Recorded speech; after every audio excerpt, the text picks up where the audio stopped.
So I thought I'd introduce you to my dark side now. It's high time you stop seeing the light and you met the darkness from which all this comes. Because if there's no darkness, how can there be light, right? No light without darkness. What are you going to see the light in? Nothing. Sharva Mangala Mangalye, Shive Sarvata Sadike, Sharanye Trambake Gauri, Narayani Namastude. Saranaga, Sisti Stiti Vinashanam, Shakti Bhute Sanatani, Gunashraye Gunamaye, Narayani Namastude.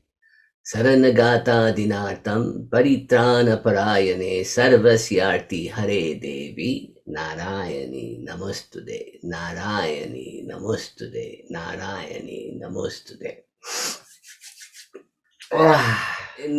In the living Kali tradition, there are three approaches to Kali, right?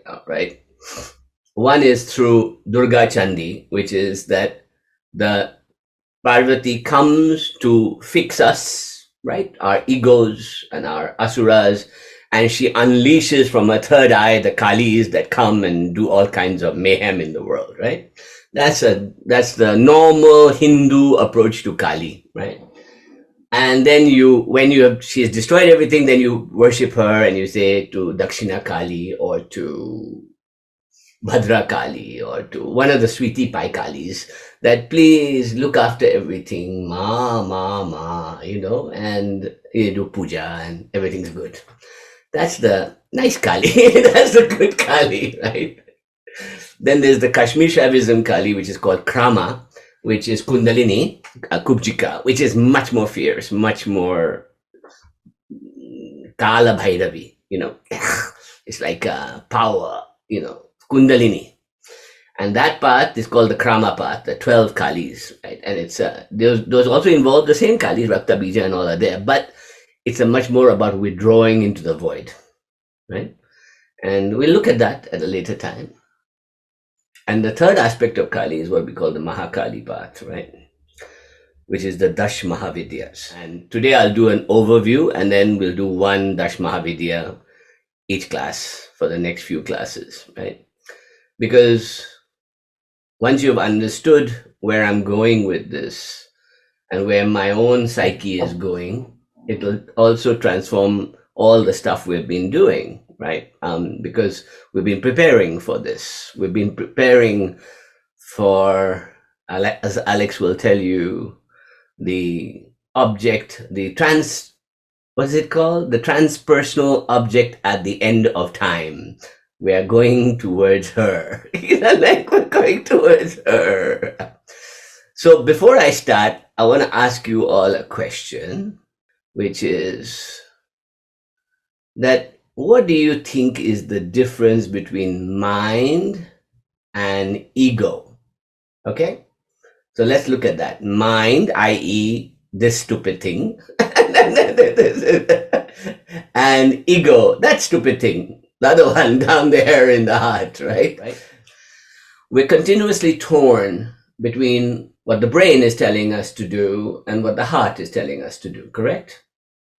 The brain is predetermining reptilian mind, limbic mind, neocortex, that what it wants. It's hungry, it needs food, what it wants, it's feeling threatened. It's continuously processing information and giving you advice on what to do next. It's like continuously, like Karan was saying, it's that computer that has a steady algorithm, and after a while that mind keeps learning and keeps learning new tools and new functions and new things, and eventually, if we really push the mind, it can move towards supermind and non-dual mind and other mind. We understand that it can be trained in that direction. It's a processor, right? That's one way of looking at it. While if you look at the ego as the heart, and as what Edward was saying, which is, how do I balance these weighing scales of my emotional well-being? It's emotional. It's very much about what makes me feel good, what makes me feel right, what makes me feel like I'm doing something.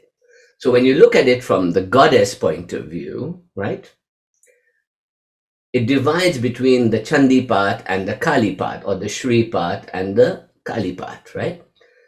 Kali controls the warrior that does, yeah, the doing. But with higher consciousness can be added. It's the doing. While Durga comes to clear up our emotional states, our psychological states, our well-being states, our ego, right? So in a way, the great divide of approach to Kali is whether she comes out of the Durga 9 or 10 or the Kali 10, right? This is the great split in the psyche of the Indian mind, right? Does that make sense? Yes, everybody? That we're dealing with emotional luggage, traumas, emotions, all those things, and we continuously have to balance them and weigh them against the three parts of our personality, which Edward was talking about: tamas, rajas, and sattva, right? Which is my animal nature, sitting nature, my nature to just be, my biological nature, my emotional nature, and my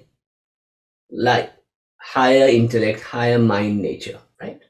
These are the three parts of my being. But the mind is like a training to be a warrior. You have to know how to shoot the bow. You have to know how to wield the sword. You have to know how to do different things, right? The mind has to be trained, has to be controlled, can be controlled, right? So Kali is the great controller of all the things from stop you from mastering your mind, right? She is the great controller of that. So we're going to look at that a little bit. Hang in there with me.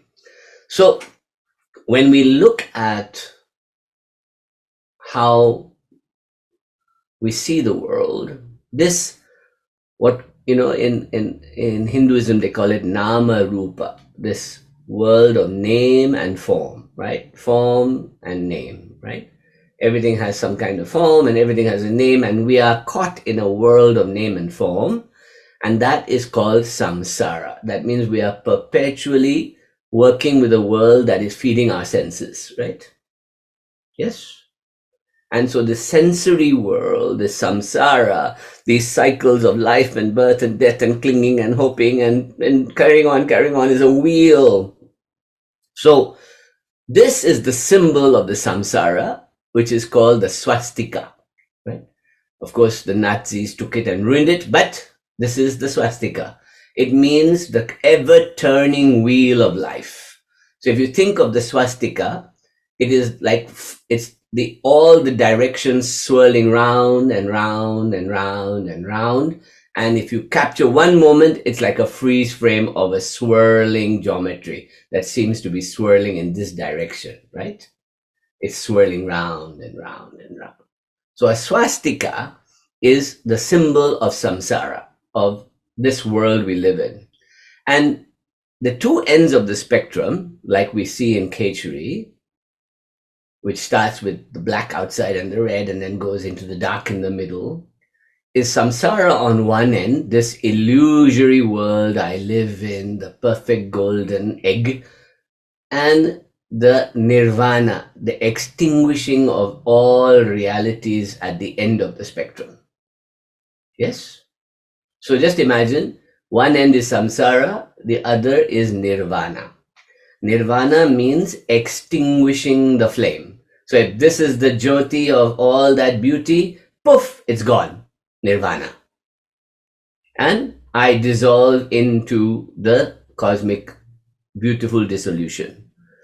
And if you think it through, the outer ring, this outer ring, is the ring of Shri Devi, which is Shodashi, Tripura Sundari, the whole idea of Bhuvaneshwari, of Lakshmi, all are here. Yes. And as you go into the spectrum, you go into the dark middle, you're going towards Kali. Maha Kali. So if Kali is the darkness at the end of the spectrum, then this luminous world that we're in, the Brahmand, is the field of Shodashi. Yeah? So I want to share with you something. When we come to the precipice of Kali or Shiva or Bhairav or any of those forms, the mind is asked to do something it doesn't want to do. It is asked to dissolve and to trust that if you let go, in that dissolving, something wonderful will happen. You see that feeling? So this is an ancient shamanic idea, that in order for me to become a healer, for me to transcend, I must die, dissolve, and then I come back to the tribe, right? I'm like a warrior going into the nothingness. So whether you do it through 5-MeO or psilocybin or acid, boundary dissolution that you experience in meditation, in tantra, in all the techniques we use, boundary dissolution is the most terrifying point in your journey. Would you agree? It's almost like I'm about to fall off the threshold. Should I let go or should I stay? Should I take the stairway to heaven or should I stay here? Right? So I want to take the stairway to heaven because that's easy. I can, the department stores will all be open and everything will go and I'll get a piece of gold at the end of it. But the other way, the path of Aleister Crowley or the path of Thelema or the path of destruction is boom, dissolution. And this is also the path of the modern shaman. If I take 5-MeO or 5 grams of psilocybin or LSD, bam, dissolution, right?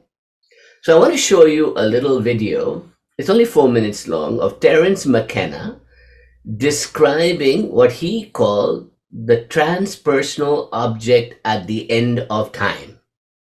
Okay? So just watch this video. It's a lot of fun. It's only 4 minutes long, so bear with me and let's go. I can't remember who wrote it, but the book called The First 3 Minutes, Steven Weinberg's book, The First 3 Minutes, a book about the first 3 minutes in the life of the universe, where he leads you through all this complex physics as matter is crystallizing out of hyperspace and all this stuff. All I'm saying is, let's put the complexity in the more likely end of the cycle. Let's put it at the end, when after billions of years of evolution and all kinds of complexity and that sort of thing, everything comes together. So this kind of a cycle, if we were actually living in a universe like this, could completely unfold itself according to its natural laws and yet provide a miracle. The miracle of the concrescence. That's why I'm so keen on boundary dissolution. The more boundaries that have dissolved, the closer to concrescence we are. And when you finally reach it, there are no boundaries. You are eternity. You are all space and time. You are alive and dead, here and there, before and after. The singularity is a coincidentia oppositorum. It can simultaneously coexist in states which are contradictory. It is, Thomas Aquinas's vision of God. It's something which transcends rational apprehension, but it gives the universe meaning, because all process then can be seen to be a seeking and a moving and an effort to approximate, connect with, and attend to this transcendental object at the end of time. One way of thinking of it is like those bar balls that they hang in discos that send out thousands of reflections off everybody and everything in the room. Well, think of the transcendental object at the end of time as that bar ball, and then those reflected, twinkling, refractive lights are religions, scientific theories, gurus, works of art, poetry, great orgasms, great souffles, great paintings. In other words, anything which has, we even use this phrase, anything which has a spark of divinity in it is in fact referent to the original source of the sparks of all divinity, which is the compressed experience of life and mind after billions of years of unfolding itself within the confines of three-dimensional space. And you can make this vision your friend through psychedelics, because as I said at the beginning of this rave, you can see it from here. Of course, not if you have your face plunged in your stock portfolio. You're not going to see it, no. But if you will go up on the mountain and take 5 dried grams in silent darkness and pray through the night, you will absolutely guaranteed come into a sense of this thing. And it's real. And history is simply a perturbation on the surface of the waters of time as we approach the lip of this cascade into concrescence, novelty, and completion. And the psychedelics raise you out of the historical matrix and give you a sense of participation in this transcendental reality. It's the essence of religion, it's the essence of psychic balance, it's the source of shamanic power and mental health. Makes you think, doesn't it? What's he describing? He's describing that if by whatever means possible, in this massive evolutionary thing that's going on right now, we can dissolve the boundaries by whatever means possible. He's saying mushrooms, I'm saying meditation and tantra, all work. Can you raise yourself above the world and allow yourself to collapse into that imagination of that point from which everything is emanating? Makes you want to go to sleep right away, doesn't it? It's big thinking, very big thinking. So he's arguing not for the Big Bang being the source of everything, but a teleological object pulling us towards itself that is the source of everything. You get that? Something is pulling me, and I'm about to get to the threshold and the precipice, and I'm being asked to jump. And if I jump, I become part of the source from which all those disco lights come out. What a big philosophical transposition that is, right? Think about that. Just take that in your mind for a second, and then let's look at what he's talking about. That, he describes it in such a way that he says that if you look at scale of time of biological organisms on the earth, for example, millions and millions of years of very little happening, and then evolution, one experiment of dinosaurs that didn't work, another experiment doesn't work, and it keeps going on, and then these funny little monkeys come along, right? Cousin, what was his name in King? What was his name in Jungle Book? I can't remember his name. And you come to the tipping point, and then humanity, our evolution of consciousness goes until we start inventing robots to replace us, until we start doing AI, until we start doing all because we want to go to the threshold and cross over into the dissolution. The desire is to cross over. So we're going to invent technologies, we're going to invent churches, we're going to invent religions, we're going to invent everything we can to cross over. And the Kali says, why do you want to do all that? Sit down, I'll take you right now. Why do you want to do all that? Come, let's just cut your head off right now. Come on. What are you waiting for? You have to invent a whole technology to do it. Let's do it now.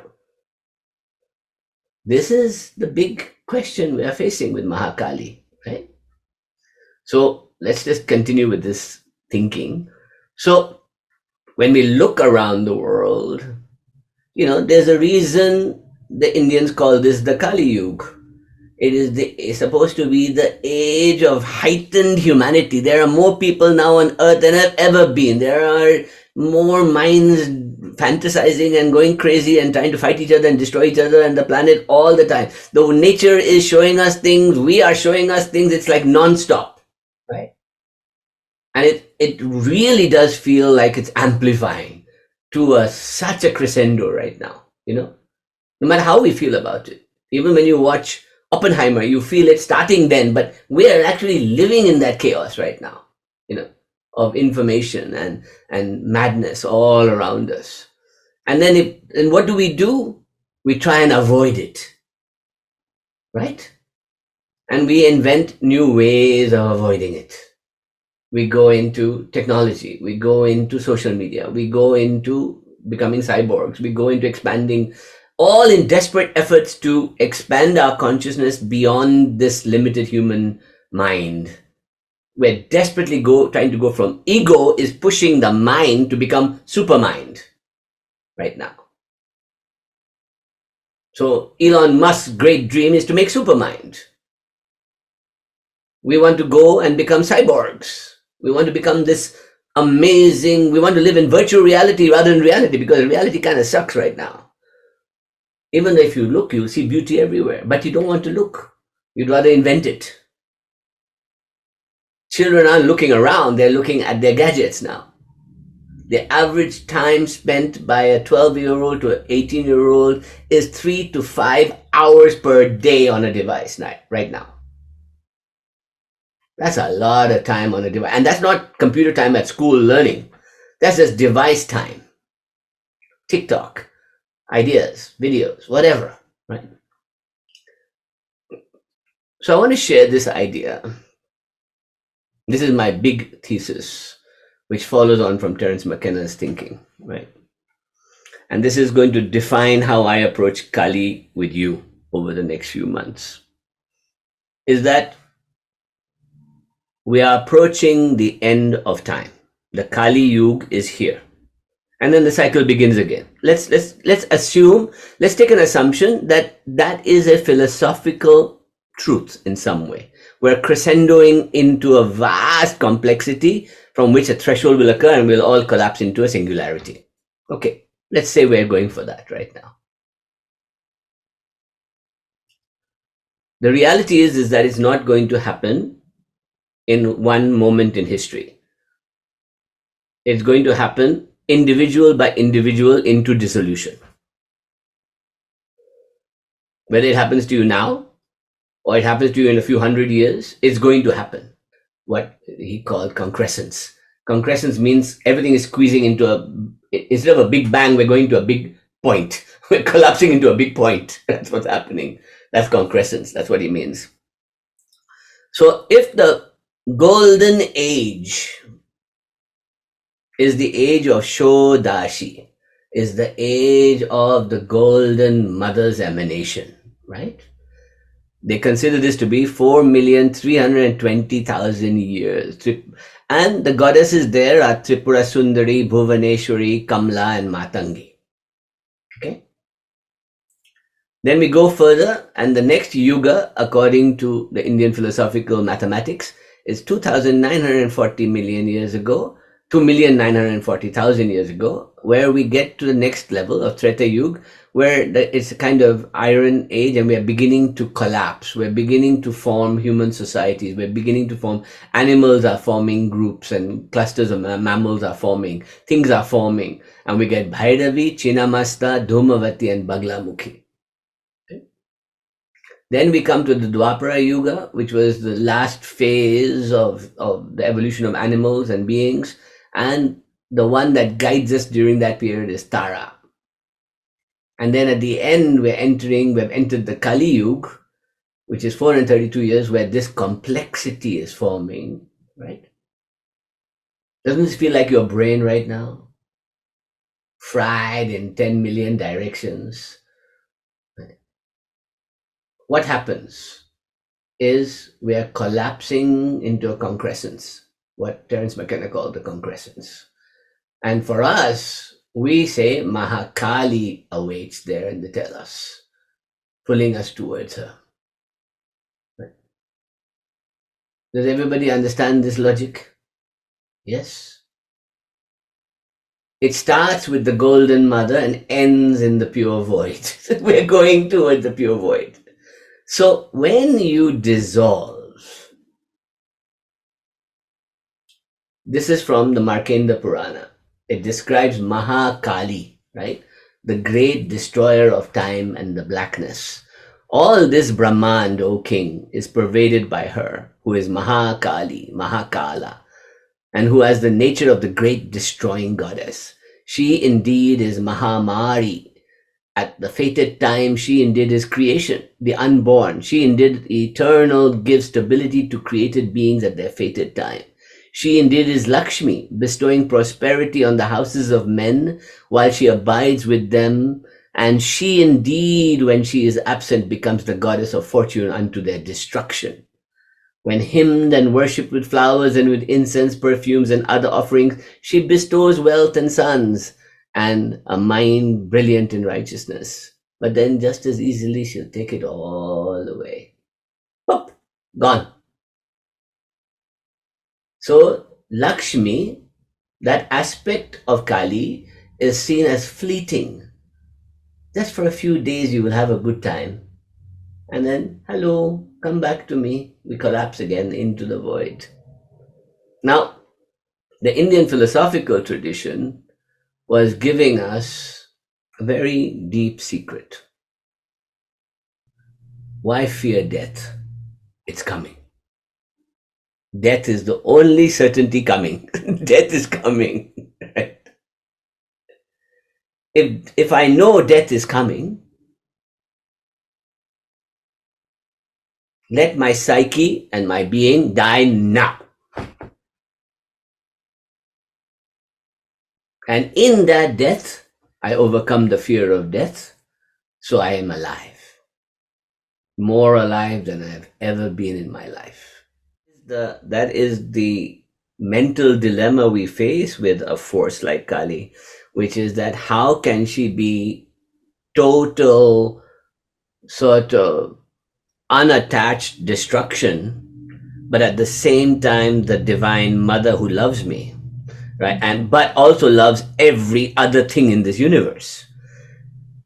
So this is where our ego gets in the way, because we think that he should love me and not that little butterfly and not that other planet over there, me.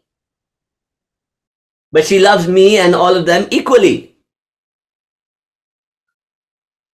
So if I surrender to her, I get all that love in everything. And then I can put the spectrum together and try and map it out, right? But until I understand that dissolution is pure love, ooh, that's the biggest thing to understand. That is true love. When you can love the entire universe as it is, true love. And yes, everything will die. Everything must suffer. Everything will collapse. Fuck it. Go out in style. You know? But that's the truth, right? And so at the very edge of the spectrum, Kali, Maha Kali, sitting over there, is that one who doesn't care but loves me anyway. And you're right. That is such a good analysis of it. Right? But then what the Dash Mahavidyas gives us is the spectrum in which she allows me to go back into the world and make it more comfortable for me to dissolve. Because the problem is that I'm terrified of dissolving. We're going to look at them. There are 10 fears that they describe. And the 10 fears are what the warrior has to face.